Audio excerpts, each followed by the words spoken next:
Ada yang hilang dari kita, ada yang hilang. Sedekah yang kita bisa berikan, bantuan yang bisa kita berikan sekarang tidak bisa mengalir lagi. Doa yang sering kita panjatkan untuk saudara-saudara kita sudah tidak kita panjatkan lagi. Ya, tapi mudah-mudahan Allah buka yang lain. Ya, Ibu Bapak rahmati Allah Subhanahu wa taala, pasti bahwasanya orang yang sabar dia akan mendapatkan balasan kebaikan. Bi ahsani ma kanu ya'malun, dan itu balasan itu lebih baik dari apa yang dia dapatkan. Ibu Bapak yang dirahmati Allah Subhanahu wa taala, berikutnya bagaimana kita bisa bersabar? Berikutnya adalah yang kelima, isti'anah, minta pertolongan kepada Allah supaya bisa bersabar. Ya ayyuhalladzina amanu sta'inu bis-sabri was-shalah. Innallaha ma'as sabirin. Sesungguhnya Allah bersama orang-orang yang sabar. Apa maknanya? Makna innallaha ma'as sabirin, sesungguhnya Allah bersama orang-orang yang sabar. Ya, maka suatu hari Nabi SAW ditanya oleh para sahabat, ya mata nasrullah, mata nasrullah, bila manakah pertolongan Allah datang ya Rasulullah? Ketika ujian begitu berat sekali, ya begitu berat sekali ujian yang Allah berikan kepada kita. Ibu Bapak rahmati Allah Subhanahu wa taala, Nabi SAW pada waktu itu mendapatkan ujian sampai di boikot 3 tahun. Ya, pokoknya diintimidasi terus saja oleh orang-orang kafir.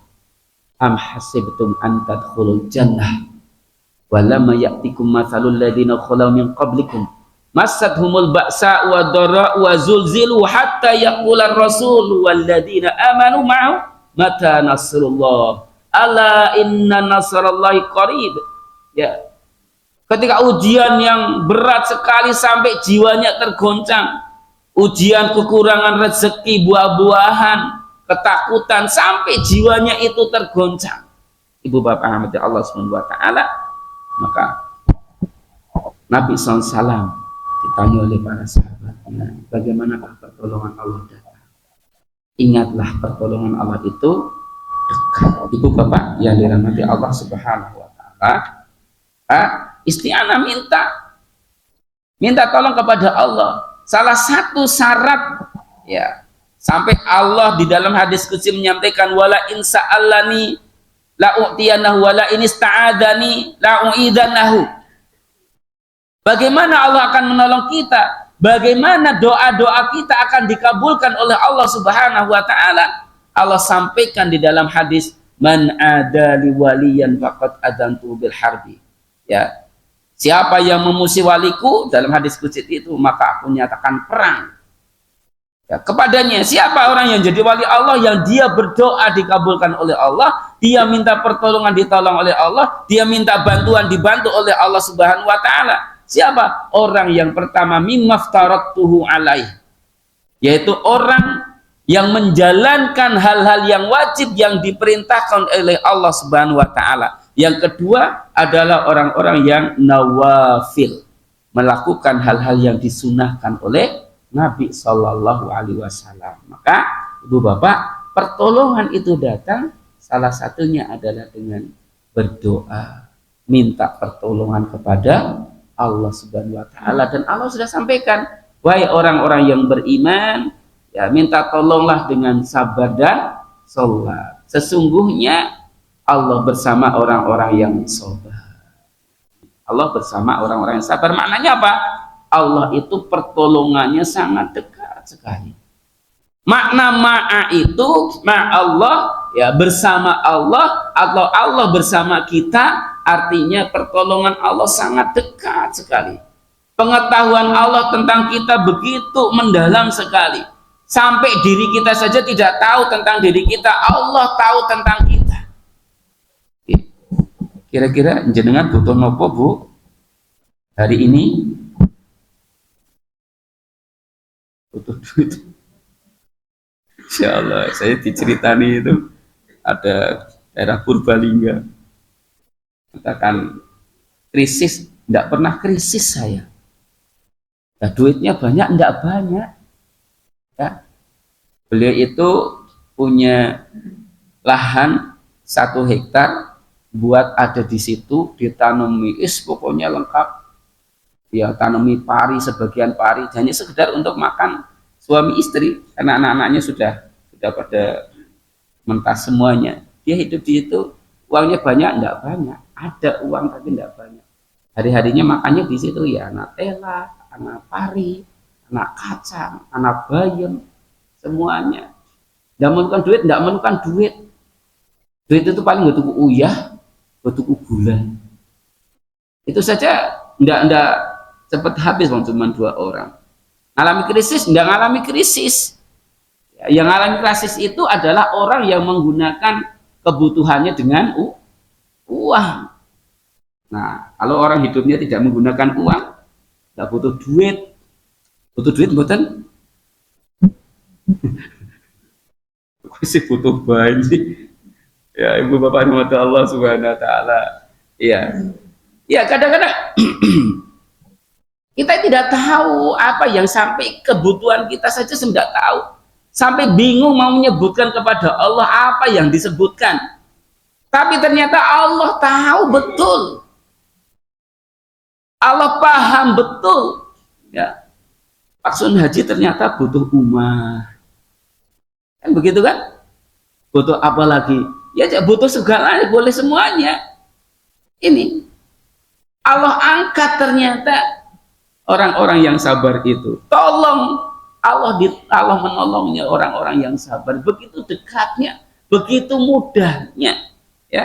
Maka Allah memberikan pertolongan kepada siapa yang dikehendaki dengan kesabaran-kesabaran yang dia miliki. Maka kita minta tolong kepada Allah Subhanahu wa taala. Berikutnya, iya, bagaimana kita bisa bersabar? Berikutnya adalah meniru orang-orang yang sabar. Ini, kira-kira di antara kita ada yang sabar enggak ya? Ada. Saya yakin ada. Ya Allah. Sakit. Aku nek ndelengna Pak Fulan itu belum pernah gersulak larak kayak ngapa aja. Iya, orang tahu gresula, tidak pernah menampakkan sakitnya.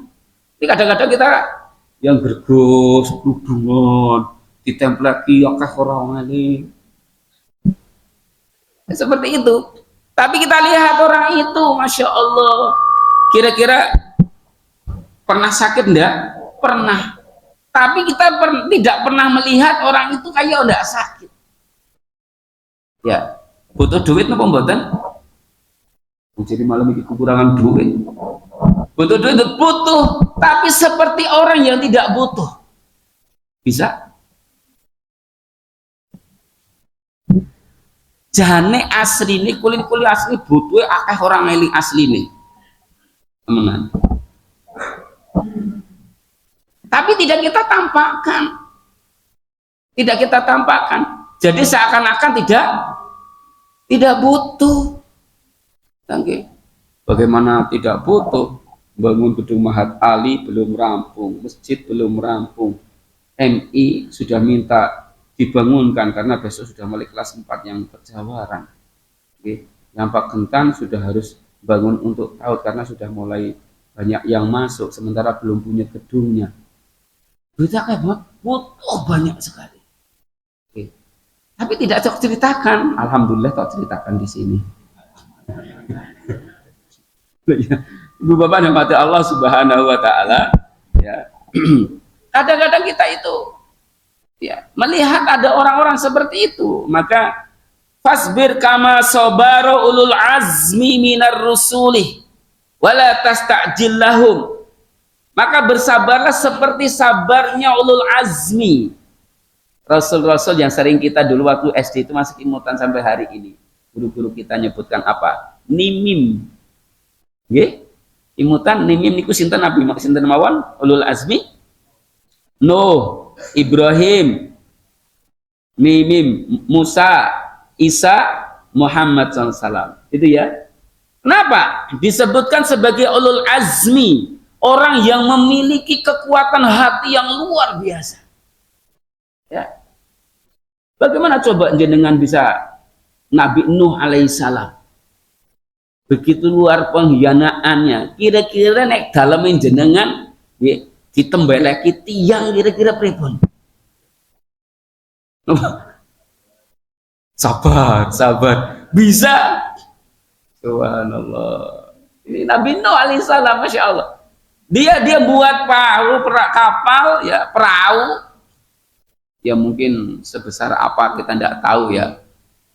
Kemudian orang datang itu nih, datang kencing di situ, datang berak di situ. Kira-kira gimana? Ponang latare dewek biana berakan kucing sembarangan. Masa berak orang mengerti tata aturan nih? Ya, kucing saja kita kadang-kadang agak marah. Kok kamu pesing temen apa sih? Diberi kucing, ternyata kucing lanang itu seneng banget kencing, Bu. Ya, jadi jalan salah putune iki kok pipis nang ini bukan putune, ning ingon-ingone. Ya, itu kadang-kadang kita seperti itu, ngomel dan sebagainya. Coba kita lihat bagaimana Nabi Nuh alaihissalam yang mendakwakan Islam. Bagaimana Nabi Ibrahim alaihissalam, bagaimana Nabi Musa sampai Nabi sallallahu alaihi wasallam. Ya. Nabi Isa perencanaan pembunuhan diangkat oleh Allah Subhanahu wa taala dan diserupakan, orang yang diserupakan dengan Nabi Isa alaihissalam. Itu menunjukkan bahwasanya apa? Para pembawa risalah Allah Subhanahu wa taala itu mendapatkan tekanan, ancaman pembunuhan. Dan mereka, para ulul azmi ini sabar. Ya. Ulul azmi ini sabar. Ibu bapak rahimakumullah, maka bagaimana kita bisa bersabar? Salah satunya adalah melihat, mencontoh orang-orang yang sabar. Kira-kira siapa yang sabar? Ada di antara kita? Maka orang yang sabar di antaranya adalah orang yang berilmu. Kalau jenengan dapat ilmu, kalau jenengan ingin dapat ilmu, gaule karo ustaz. Kalau ingin dapat ilmu, kalau ingin dapat dunia, gaule karo pebisnis, karo Pak Bambang. Jangan dengan saya. Kalau jenengan pengen bisnis kok dengan saya ya ndak jadi. Ngerti-ngerti kon maca Quran. Nah, bisnis apa ini Ustadz? Ngerti-ngerti kon sholat tahajud, ngerti-ngerti kon sholat duha. Nah, kalau dengan pebisnis jenengan akan dapatkan. Jenengan kepengen apa? Kepengen terkenal jadi artis, ya jangan dengan saya. Gaule karo artis, nanti akan terkenal. Meskipun suaranya jelek, direka-reka jadi suaranya apik banget. Ya, meskipun wajahnya tidak begitu cantik, didempul di sana sini gitu dapatkan make up, akhirnya jadi cantik. Kenapa? Tapi kalau dengan bagol dengan ustadz, nganggo make up, kudu sholat, hilang make up. Ya, maka kepengen jenengan sabar, bergaul dengan orang-orang sabar. Jenengan ingin dapat kesabaran, ingin bisa bersabar, maka bergaul dengan orang-orang, mencontoh orang-orang yang sabar. Ya. Tak lihat orang itu teman saya, masya Allah, itu luar biasa. Saya pernah dapatkan seorang ibu, ya, saya takziah kepada seorang ditinggal mati suaminya, seperti tidak sedih. Saya coba menyempatkan diri, Bu, ngapunten nggih, jenengan napa mboten sedih? Pak bilang, Ustaz, saya sedih sekali. Tapi saya simpan, bagaimana tidak sedih?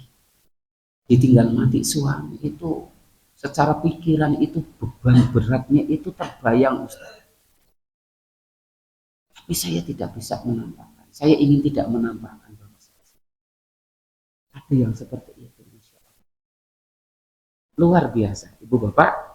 Inilah orang-orang yang bisa kita ambil pelajarannya dari tingkat kesabaran.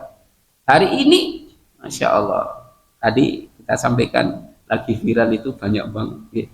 Lagi banyak itu Pak Sun Haji ini terkenal di mana-mana. Coba kemarin-kemarin jenengan kenal kali Pak Sun Haji? Boten nggih? Masya Allah, nggak kenal. Apakah beliau itu orang yang karena dicemooh? Bukan, tapi setelah sekian lama beliau itu orang yang sabar. Dan kita bisa mencontohnya. Artinya apa? Itu apa? Contoh real yang bisa kita lihat. Dengan bisa melihat saudara-saudara kita di Palestina. Ya, insya Allah. Kita melihat kesabaran yang luar biasa. Tidak ada makanan. Kalau jenengan lihat ya, makan itu antri, cidukakan. Itu diciduk-cidukakan di dapur umum, diciduk-cidukan gawa antri, bawa wadah untuk makanan. Kalau kita hari ini kira-kira gimana? Kepengen makan, buka tutup saji, tersedia bakso, ya tersedia macam-macam makanan. Begitu mudahnya kita dapatkan. Saudara-saudara kita hari ini mulai dingin mereka butuhkan selimut dan sebagainya. Bantuan sulit sekali masuk. Jadi mesti harus dengan jalur-jalur tikus, jalur-jalur yang tidak wajar yang harus dilalui.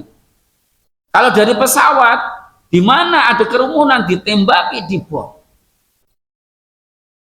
Sekian lama sudah 1 tahun lebih sedikit Ibu Bapak. Kalau kita yang mendapatkan kira-kira seperti itu contoh kesabaran real yang hari ini kita dapatkan. Ya, ada di Palestina, ada si Xinjiang di Cina. Itu orang itu tidak bisa berkumpul lebih dari 3 orang, lebih 2 orang bahkan 2 orang. Tidak ada pengajian seperti ini. Nanti kalau ada kumpul-kumpul seperti ini mesti dipenjara, langsung dipenjara. Ya, suku Uighur di Xinjiang, Cina. Seberapa lama? Sudah sekian lama, berpuluh-puluh tahun. Nggak ada orang yang jenggot. Pak Juniti yang jenggot di sana di penjara. Ya, alhamdulillah di Indonesia ngingu jenggot silakan, katok cunglang silakan, pakai kopiah putih silakan, mau haji silakan, masya Allah, sholat jamaah akeh banget wong silakan. Itu luar biasa. Makanya kalau kita melihat negeri Indonesia ini negeri yang masya Allah gitu ya, orang itu kadang-kadang terheran-heran dengan Indonesia. Kak, Ibu Bapak yang dirahmati Allah Subhanahu wa taala, ini kita melihat bagaimana kita nyontoh orang-orang yang sudah bisa bersabar. Mudah-mudahan di antara kita ada yang bisa dicontoh tingkat kesabarannya. Kemudian terakhir, masih belum, satu lagi berikutnya adalah tinggal sedikit, tinggal 2. Yakin kepada qada dan qadar Allah Subhanahu wa taala. Artinya yakin akan takdir Allah. Jadi bukan kemudian menyalahkan siapa-siapanya. Bukan menyalahkan siapa-siapanya. Inilah ketentuan Allah. Mungkin di jalan kepelarak. Siapa yang kepengen kepelarak celaka kira-kira? Tidak ada. Tapi kalau sudah celaka, bisa mengucapkan alhamdulillah. Yang deleh oli nang dalan jadi siapa? Tidak ada yang deleh oli di jalan. Ya, coba saya pernah itu gugup sekali ngisi pengajian. Kedua, pertama kali itu ngisi di Pak Kentan itu pertama kali, saya akhirnya banter banget, belum lihat medannya seperti apa dari atas itu, karena saya ke Penjawaran dulu baru turun lagi ke Pak Kentan. Banter banget. Waktu itu sudah pada asar. Di Pak Kentan ada kompetisi di dekat SMP 1 Pak Kentan. Nah, agak nikung. Nah, bapak-bapak itu bawa anak kecil 2 itu belok saja, terus ketabrak. Oke. Alhamdulillah bapak-bapaknya yang malah tidak apa-apa. Saya yang mental, saya itu sampai ke bulan, bukan ke bulan, tapi jatuh naik blek itu pas di debu, jadi ke bulan namanya. Nah, ya. Akhirnya apa sini itu luar biasa putih semua. Kayak lah ada anaknya yang satu itu jatuh, malah yang jatuh di depan bukan yang di belakang. Jadi bapak itu nggak apa dua anak depan sama belakang, nangis saja. Apa? Alhamdulillah, tidak ada apa-apa. Motor itu sing remuk lah, motor si anak toko nih. Bisa. Melihat anak begitu, mulai orang pada datangan, Pak, jenengan langsung minggir saja. Nanti kalau ada Pak polisi malah jadi masalah. Saya bawa helm, bawa SIM lengkap, jenengan nggak pakai helm, mungkin nggak bawa SIM, nggak bawa STNK, minggir dulu.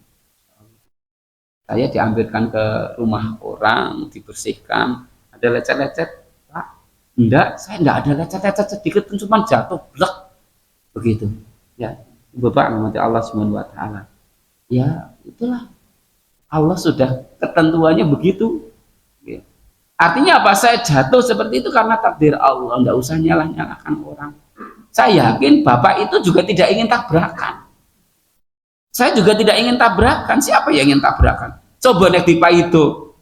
Pecicilan Rika. Astagfirullahaladzim. Lagi mungkin sakit, lagi apa ya, pikirannya mungkin shock dan sebagainya lah, malah dipecicil kan lah, bahwa sakit sekali. Iya, makanya saya pernah mungkin cerita pada jenengan itu ibu-ibu, bocah cilik, saya mau sholat duhur di musola itu masih sepi, ibu-ibu itu punya anak kecil, masak mie, lah mie-nya disukakan, ibunya beresi sing kompor dan sebagainya, putrane langsung makan. Ya kepanasan, nangis, apa ditabok. Ya Allah, mbok kok ngerti genah anu panas malah dimaem. Lah nek ngerti genah ora dimaem, mau jenenge lare. Subhanallah. Coba kalau kita yang tahu begitu, anaknya kan cuma bisanya nangis kan? Ya anak kecil bisanya nangis. Kalau kita mungkin kelawan, mungkin genakan lagi lara-lara malah ditabok. Subhanallah, itu sakit ibu bapak nikmati Allah Subhanahu wa taala. Maka kita sadari itu memang ketentuan Allah. Meskipun kita tidak bisa lepas dari kronologi urut-urutannya. Kenapa Imam Syafi'i begitu? Ahlus sunnah wal jamaah itu tidak langsung. Tapi kenapa? Gitu ya. Kenapa kok terjadi tabrakan? Bahkan sampai meninggal dunia. Itu ya Imam Syafi'i itu sampai detail banget. Sebab meninggal dunia, apakah terjadi kesengajaan atau tidak? Ternyata bisa termasuk pembunuhan, kategori pembunuhan. Orang misal katakanlah jenengan naik motor, banter-banter, sengaja mandan ke sini, menyengaja terjadi tabrakan. Yang disalahkan siapa? Bisa saja dengan, kalau meninggal dunia, bisa saja dia terdapat kisos di situ. Maka tidak bisa hanya sekedar takdir, tapi diruntut. Kenapa? Terjadi bencana, terjadi kecelakaan. Maka kodok dan kodar kita yakin bahwa ini ketentuan Allah. Maka kita bersabar, nggak usah lisannya berkata sesuai itu yang menyakitkan. Jangan sampai tubuh kita menyakiti orang. Ya, sering terjadi kan jenengan kalau melihat ada orang sampai menghantamkan helm di orang yang lain. Kenapa? Ditututi akhirnya dia nyerempet, ya terjadi kecelakaan. Ini bocah kurang ajar plok. Jangan begitu. Ya, sabar. Insyaallah. Terakhir, ibu bapak nanti Allah Subhanahu wa taala menganggap kecilnya sebuah musibah. Insya Allah bisa bersabar. Lah mengukur gulung. Kira-kira bisa? Ya latihan namanya, kita belum bisa, makanya diberitahu supaya bisa gitu ya. Insyaallah. Ya, ibu bapak nama Allah Subhanahu wa taala, kita latihan. Nek bisa gledak gulung, alhamdulillah. Nukur lecet-lecet tok ora kasih pada tugel tangane. Iya. Nah, iya kan kadang-kadang kita sering seperti itu. Beberapa hari itu ada di Lemah Jaya itu Lemah Jaya itu kan mau simpangan Wanakaca itu, iya biasa ibu-ibu kan naik belok kadang-kadang langsung belok seperti itu ya. Ya Allah, saya melihat ada sesuatu yang bagus dari seseorang itu. Ya apa? Ibu-ibu itu tidak pakai riting. Dari timur itu tidak pakai riting, saya dari barat. Tapi bukan saya yang kecelakaan, saya tahu gitu ya. Jadi ibu tidak pakai riting, jelas tidak pakai riting, gitu ya. Terus kemudian ya mama, ya anak-anak muda yang dari timur itu kemudian, ya alhamdulillah tidak banter gitu ya. Beres tabrakan. Ada bapak-bapak yang pintar langsung diriting. Terus kemudian dibawa ke dalam, sudah tidak usah. Masya Allah, ada yang seperti itu, tidak usah tukaran sih, dilihat saja gitu kan. Wah, ini rating dan sebagainya, tapi saya lihat ini tidak rating tadi, dan memang saya juga lihat tidak rating asli ini, tapi bapak-bapak itu ngeriting kan, ibu-ibu itu supaya rating ke kanan, ternyata aslinya tidak rating. Saya juga lihat tidak rating, ya mas-mas yang nabrak juga tidak melihat tidak ngeriting, itu begitu. Tapi ibu-ibu kan biasa supaya tidak jadi, ternyata bapak-bapak itu pintar ya. Saya melihatnya pakai tato, nah itu pakai tato tapi pintar. Dah tidak usah tukaran, dilihat saja rusaknya bagaimana gitu. Kalau memang rusak diganti ya diganti, sudah. Akhirnya apa, ibu-ibu yang lecet-lecet, mama lecet-lecet, berdua lecet-lecet, apa paling saling membayar ya orang apa-apa. Masya Allah, akhirnya apa, damai, tidak ada apa-apa. Ketika kita menyadari seperti itu, kita akan mengatakan alhamdulillah tidak apa-apa ya. Mungkin kalau kecelakaan tunggal, alhamdulillah. Termasuk waktu itu santri saya nabrak togor listrik, mati. Alhamdulillah ya mati. Kalau tidak mati malah kasihan. Loh iya, coba kita bayangkan kalau tidak mati, langsung mati, wong sirai pecah kok. Kalau tidak mati kan malah menyiksa betul. Iya, cuma kadang-kadang kita kan menerima itu kan berat. Kita menerima berat, makanya kita latihan. Kalau kita bisa menganggap sebuah musibah itu kecil, insya Allah kita bisa bersabar. Ya, lah ini udan, makin ini Jawa apa mboten? Mboten. Kan biasanya jadi penghalang. Lah wong denek maring warung bet golet payung, siki ngaji yang golet payung. Begitu. Anak mantel, anak payung, tidak menghalangi kita semua. Jadinya apa? Kita jadi sabar. Lah urusan kecil kayak gini, udan kecil, udan ya biasa, terang ya biasa, tidak gersulah. Wallah alam shawab. Ini saja yang saya sampaikan. Bapak anak Allah Subhanahu wa taala, selesai tentang akhlak sabar. Kira-kira bisa sabar? Insya Allah kita latihan, karena balasannya besar. Balasannya innallah ma'asabirin, orang itu akan dimasukkan bi ahsani makanu ya'malun. Balasan besar bagi orang-orang yang sabar. Ya, jannah itu telah menantinya. Maka ibu bapak kaum muslimullah, bagaimana kita tidak bisa bersabar? Wong ada janji-janji Allah, ada ya hal-hal yang baik ketika kita bersabar. Maka insya Allah dengan seperti ini mudah-mudahan kita bisa memiliki akhlak sabar derek Nabi Sallallahu Alaihi Wasallam. Bagaimana Nabi bersabar, bagaimana orang manusia bersabar, para sahabat bersabar, dan orang-orang hari ini bisa bersabar.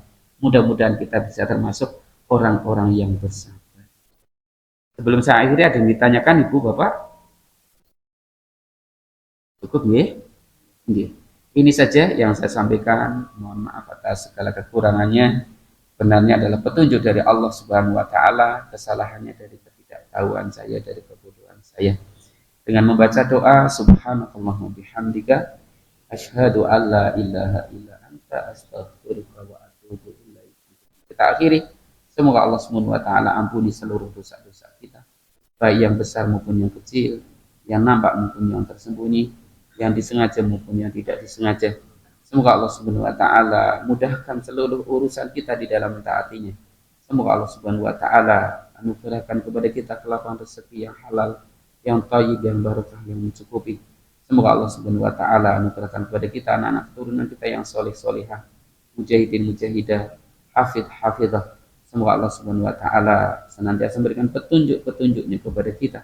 Semoga Allah Subhanahu wa taala pertemukan kita, kumpulkan kita, masukkan kita ke dalam jannahnya, jannatul firdaus. Allahumma ij'al akhira kalamina la ilaha illallah. Allahumma inna nas'aluka husnal khatimah ya muqallibal qulub tsabbit qulubana ala dinika wa ala ta'atik. Allahumma inna nas'aluka al-firdausa al-jannah. Allahumma inna nas'aluka al-firdausa al-jannah. Allahumma inna nas'aluka al-firdausa al-jannah. Allahumma ansur ikhwanana muslimina fi Allahumma ighfir lil mu'minina wal mu'minat wal muslimina wal muslimat wa alif baina qulubihim wa aslih dzata bainihim wansurhum ala aduwika wa aduwihim. Allahumma ansur ikhwanana al muslimina fi Filistin. Allahumma ansur ikhwanana al mujahidina fi Filistin. Allahumma ansur ikhwanana al mustad'afina fi Filistin. Allahumma tsabbit imanahum wa anzili sakinata ala qulubihim wa wahid sufufahum. Allahumma damiril musyrikin wal kafirin wal yahuda wan nasara wal israil wa syattat samlahum wa fariq jamahum wa zalzil aqdamahum. Allahumma ansuril mujahidina fi sabilillah wal muslimin ikhwanana fi kulli makan wa fi kulli zaman bi rahmatika ya arhamar rahimin. Rabbana afrih alaina sabra wa tsabbit aqdamana wansurna 'alal qaumil kafirin. Rabbana atina fid dunya hasanah wa fil akhirati hasanah wa qina adzabannar. Rabbana taqabbal minna innaka antas samiul alim. Rabbana taqabbal du'a innaka antat tawwabur rahim. Wa sallallahu ala nabiyyina Muhammadin wa ala alihi washabihi wa barik wa salam. Subhana rabbika rabbil izzati amma yasifun. Wassalamun alal mursalin walhamdulillahi rabbil alamin. Wallahu a'lam bissawab. Billahi taufiq wal hidayah. Assalamualaikum warahmatullahi wabarakatuh.